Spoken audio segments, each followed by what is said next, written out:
What up, IDS Mob? It's your boy, HarryWilmington here from IntrovertDatingSuccess.com. Back from vacation, and today we're going to be answering a question from a guy that actually commented on a video that I did during my vacation. So, while I was out, there was a woman that wrote me and was basically saying that she had broken up with this guy and they got back together.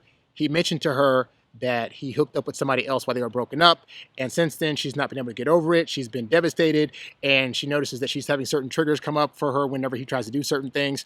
And so I did two videos, but in the second video specifically, I talked about how a lot of times people's triggers, it can cause them to ruin their relationships. Like even with somebody that's a great person, if you have certain triggers or things that you haven't worked out in therapy, then like ultimately you can cause detriment to your relationship for a relationship that would actually work out if you weren't so deep into your triggers and not getting rid of them. So there was a guy that commented under that's going through a similar situation, only in this case, he's the one that did stuff during the breakup, and he doesn't know how to get over the guilt of that. And so I'm going to read through his message. I'm going to tell a little bit of story that happened to me one time that I hope can parallel this guy's situation, and then kind of go into what he's talking about. So here's his message. He says, "Hey, coach, I'm in a similar situation. However, I am the one that dated someone else during the breakup.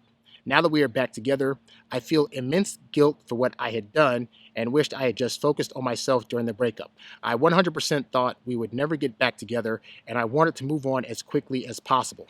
In all honesty, I had an awful time with the new person and was using it as a distraction to get over the pain of the breakup. I did let my partner know what happened while we broke up, and although they were upset at first, they accepted it, and we have given the relationship another chance. I guess my question is, how do I get over the guilt and stop overthinking everything? I've been having emotional meltdowns often and have been regretting my choices because I feel like I ruined the relationship. Even though we are back together, I'm scared that they have lost all trust and love we once had, and we will end up breaking up for good, and I will have to live with that. I just want to enjoy our new relationship without constantly getting mad at myself for hooking up with someone during the breakup. I have a lot of anxiety and can't stop obsessing about the situation and worrying about the future of our relationship." So I want to tell a story. This is, you'll see how this correlates at the end, okay? But when I'm not doing this stuff, I do a plethora of other things in this city. And one of the things that I started recently was a photo booth business. So I got a photo booth and I rented out to people for corporate events, weddings, parties, bar mitzvahs, et cetera, all right? I had a person one time hit me up about a wedding. They said they wanted to rent out my photo booth for the wedding, and I was ecstatic. This is going to be like a major client, a lot of followers on Instagram and Facebook, and it's one of those things that if I do it right, it can propel me to the next level with my photo booth business. So I put out all the stops. I put together a contract for them. I asked them what background they wanted for their template, for their photos, as well as the background for the party.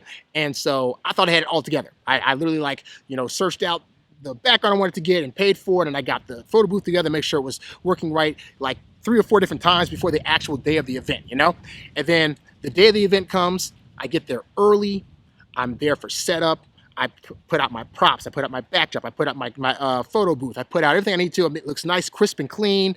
I had my camera that I'm using right now on me so I could, actually film the guests using the photo booth. So that way, like, not only would they get a photo and a strip, but also they could get like a little thing at the end where I'd film them and like put it together to send to them to put on their social media. Like it was a whole thing. And so the wedding comes, the bride's there, and she goes in the thing, and the guests are coming out and using the photo booth, and they're happy, and I'm happy, and she comes out at one point and uses the photo booth, and she's happy, and like everything's going great, and I nailed it. I really want this one to work so I could have it, get a 5-star review and be able to get the footage I need to put together ads for this person, and it's gonna be great, right? So the wedding goes off without a hitch. At the end of it, my battery went dead in my car, so I had to wait a couple of hours before I could get a ride back. But ultimately, like, everything was perfect.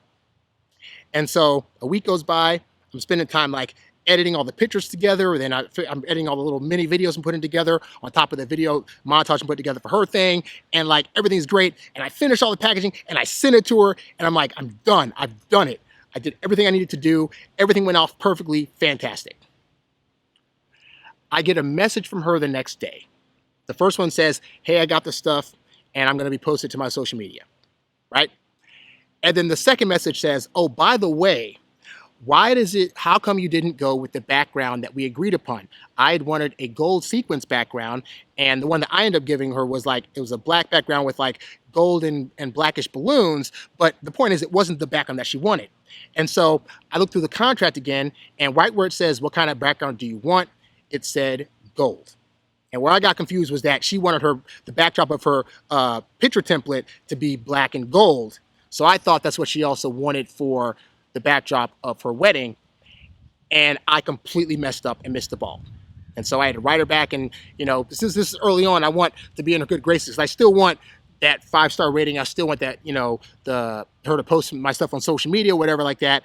So I had to refund her all her money and say, I'm sorry that I wasn't able to, I misread the contract and I thought you wanted this back on this one, so I got to give it back, okay? So, give her back the money. She seems like she's over it because she's got the money back. But ultimately, every single picture I took at this wedding, every single one has her guest standing in front of a backdrop that she did not order, that she did not want. And if you know anything about brides, they can be very particular about everything. Napkins, curtains, silverware, plates, food, the timeline the things that are going to happen during the thing. So it might seem like a small detail, but that backdrop not being the right one that this bride requested to match whatever theme she had going ended up being a very, very huge deal. All right. So let me ask you a question. Okay. How long do you think I should browbeat myself over that mistake? How long do you think it should be? This is the thing that 30, 40, 50 years from now, when she's looking at the pictures of this wedding and she looks at her photo booth pictures, all she's going to see is the backdrop that she doesn't want. How long do I need to browbeat myself over that mistake? I've essentially apologized for the mistake by giving the money back. And she said, she's still probably a little frustrated, but she said it's fine because she'll still post the stuff because, whatever. But it's but that mistake doesn't ever get to go away just because I paid for it and because I admitted to it. So how long do I beat myself up? I'm asking you because this is the same situation you're in. It's parallel. It's not the same because it's not a wedding, but you get the idea of you were in a relationship with somebody and you guys broke up. And so during the course of the breakup, you decided to hook up with somebody else and you found out, you know what? It wasn't for you. And you got back with them. The biggest mistake you made, honestly, in all this was telling them. You shouldn't have. I still genuinely believe that the things people do during a breakup, unless it's you get an STD or another girl pregnant, is ultimately not the other person's business. But more importantly, most of the time, the other person already probably knows that you probably did some stuff. But they don't have to face that unless you start bringing it to their attention, unless you start specifically going to them and saying, hey, so, we're back together and it's great. I do want to let you know, because, guys have been made to start feeling guilty about not saying every single thing in the world. I got to let you know that I hooked up with 1 or 2 or 3 or 4 girls, but now I'm back with you. Again, the knowledge of that versus having it in her head are two different things, but more to the point. But even in your message, you say that she has forgiven you for it. So at this point, let's go back to my example. I gave the refund. She basically forgave me for it. They're still going to post the stuff. How would it look now if once a week or so, I'd write her and say, hey, just so you know, once again, I'm sorry for that mistake. Hey, you know what? I was thinking about it, 2 weeks later now. Hey, my bad. I just want to say I really feel bad and I hope this doesn't ruin your pictures for life. And then a month from now, hey, I had an anxiety attack last night because I was thinking about the pictures and I just feel so bad. Is that something I should realistically be doing? I'm asking because that's essentially what you're doing right now.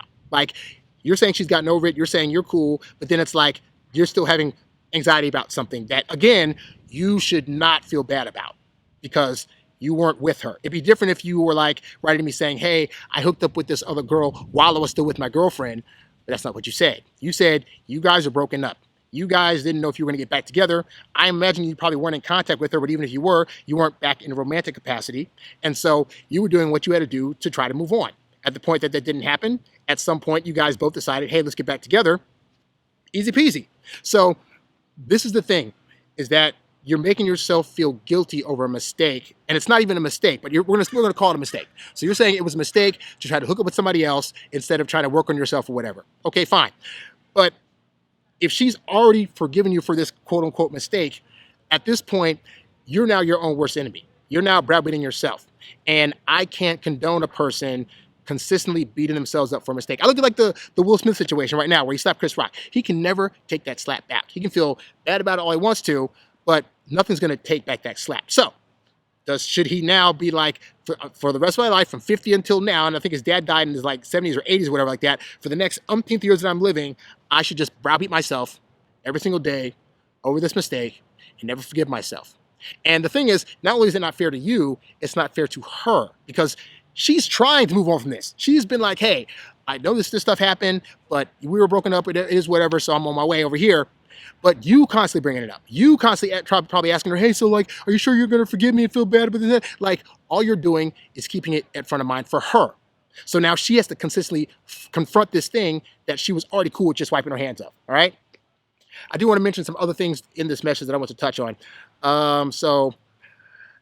You shouldn't feel bad again about like you didn't work on you're going to constantly work on yourself, whether you're with somebody or not. So if you decided to take the time when you guys broken up to work on yourself and also date other people, that's totally fine. Because again, it's not cheating. And let me tell you something, because I have been a person that has several times now in my life dated a woman either in a serious relationship or just a dating relationship. And for whatever reason, we break it off. I go away, I date other people, and then I realize that I want to try another shot with that person. I go back.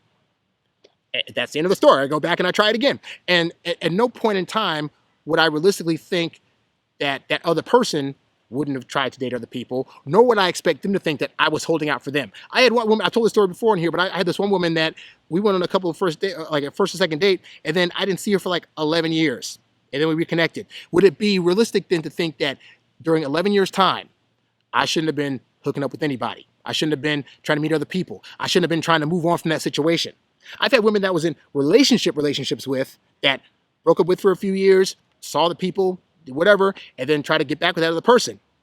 And that other person probably knows that during that X amount of years break, I was probably talking to other people. Should I be made to feel guilty about that?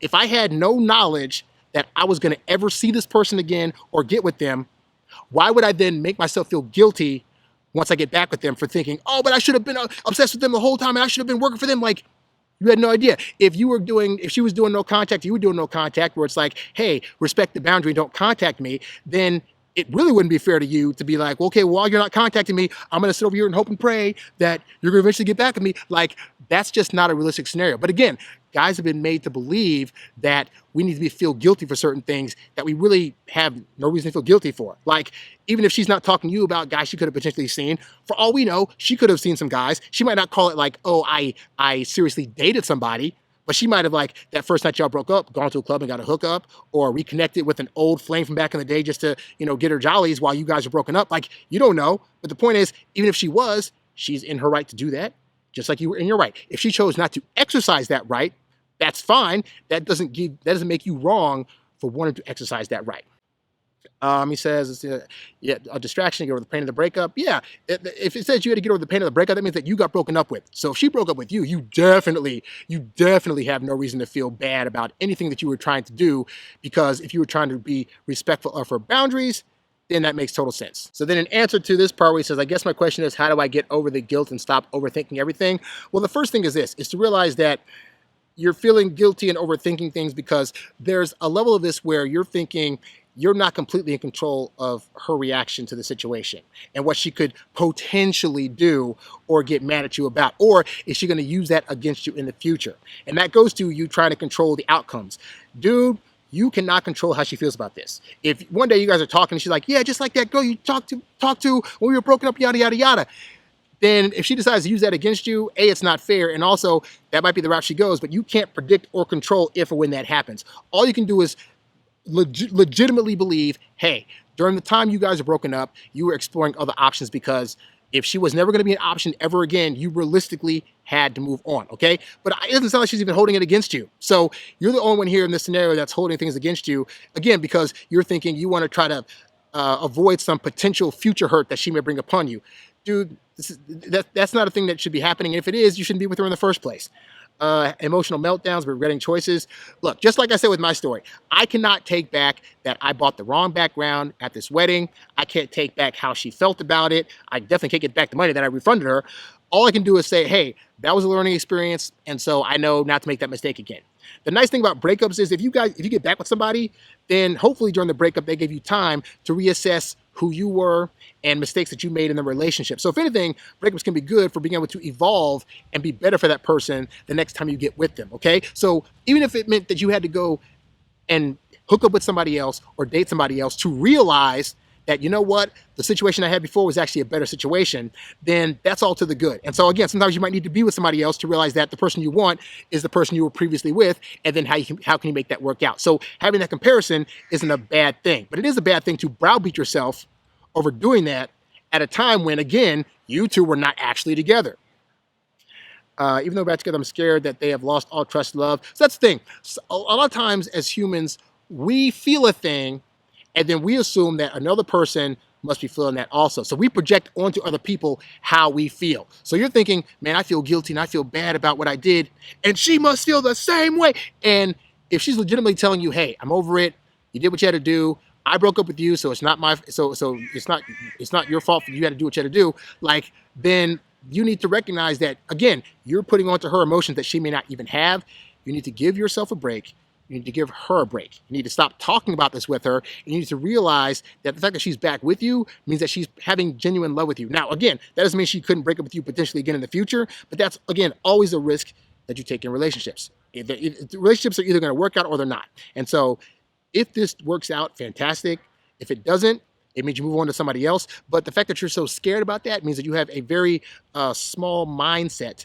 You have a lack of abundant mindset. I don't know what that's called. Like, anyway, you should have a more abundant mindset in dating, meaning that if this doesn't work out, there's going to be other women that are out there. All you can do is show up as your best self in every relationship that you're in, including the ones where you get back with the person. You just come there, and in the moment, you show your best self, okay? You don't need to relive the past of who you were when you weren't with her, okay? She doesn't deserve that, and you don't have to do that to yourself to browbeat yourself consistently, okay? Because again, you can't take that back. You can't take back the fact that there was a breakup, which she probably caused. You can't take back that you hooked up with somebody else, again, which is not a thing that you should be worrying about, but you can't take back that happened, okay? So you can choose to browbeat yourself every single day until either you guys break up or you just, whatever, but like, you really shouldn't. You just shouldn't. Like, it's not a thing to feel bad about. I just want to enjoy a relationship without constantly getting mad at myself for hooking up with somebody. So then do. Like, I know you have anxiety, but the reality is you're bringing this all upon yourself. Now, I'm not a therapist, so I can't tell you like, oh, you should do X, Y, and Z to this and that. I live my life like this. And I've always lived this since I've been doing dating. When we're together, I'm trying to be faithful, and I'm sticking with you. If we are apart, I'm trying to find somebody else. If we get back together, fantastic. I don't want to hear nothing about what I was doing during the break. I'm not going to bring it up, but I'm also not going to volunteer the information or tell you. If you ask me, hey, did you hook up with other people during the break? I'm going to say to you, you know what? Since we were broken up, that's kind of personal stuff, and that's actually more of my business. And what I want to focus on now is what's in front of me right now. That's as far as it should go. But you yourself are causing this guilt trip because you've bought into this false narrative of like, oh, you need to be a guy that's honest with everything you do in life with your girl, and you should feel bad if she, and here's the thing too. Let's say you told her that you hooked up with somebody else and she had a bad reaction. What I'm learning more and more is that when women have negative reactions, men take it as a personal failure. And you can't do that. Just because a woman doesn't like something you did or doesn't agree with some position that you have, A, doesn't mean that you're wrong, and B, doesn't mean you need to now acquiesce or reconsider, oh, I should feel bad about this. So if you told her, hey, which again, you shouldn't have volunteered the information, but if you said, hey, I hooked up with somebody during our break, she's like, oh my God, I can't believe you. That doesn't mean you should feel bad about it now because she feels some kind of way about it. I mean, you should feel bad for the fact that you wouldn't just told her, because I don't think that's fair. I think there are some things that you need to recognize as a man that women, like of their own accord, might have the knowledge of, but don't actually need to verbally hear. So she probably knew you hooked up with other women during your break. And I've actually found that, like, sometimes that's actually helpful. Like, I found women tend to like guys that they know can get other women. So I found that, like, if women can sometimes know that I was probably doing other stuff, I don't have to explicitly tell it, but I'd rather not tell them, because then they can just guess, was it one girl? Was it three? Was it five? Oh, he must have been, I'm surprised I got him back. Ooh, thank God. But the point is that either way, you telling her that, you volunteering that, what was a no-no, but you shouldn't feel bad for having done it in the first place, all right? And so how you get past that, I say, if you really need help figuring all that stuff out, go to therapy, talk to somebody, but I'm here to tell you that I live my life whereby that is not a thing. Like, I don't ever feel bad, and like I said, the girls I've reconnected with, I don't ever ask them, hey, while we were broken up, did you hook up with somebody else? I assume it. I assume that's happening because if we're both relatively attractive people are going to want us. No harm, no foul, okay? But give yourself a little more grace. And like I said, back to the wedding example, like you can only beat yourself up so much for a mistake before people start getting tired of hearing it. And then eventually, aren't you going to get tired of you browbeating yourself? Like, it's a mistake, dude. We're all going to make them. Move on to the next thing and just try to do better. That's all best you can do. So hopefully, guys, this helps you out. For more of these shows, guys, go to introvertdatingsuccess.com. Go to my YouTube page at youtube.com/HarryWilmington. And if you guys have a question or comment that you'd like me to answer, leave it in the comments down below. If you want to sign up for personal one-on-one coaching, go to my website, introvertdatingsuccess.com. I'll be happy to coach you about how to change your mindset, how to become the best version of yourself you can possibly be, and how to be the kind of guy that women are going to want to date while you're still being your introverted self and still getting your alone time. That's it. I'm Harry Wilmington, and I'll catch you guys on the next one. I'm out. Peace. Thanks for listening to the Introvert Dating Success Podcast. Visit us at introvertdatingsuccess.com for more great tips on attracting women using your natural introvert charm. Oh, yeah.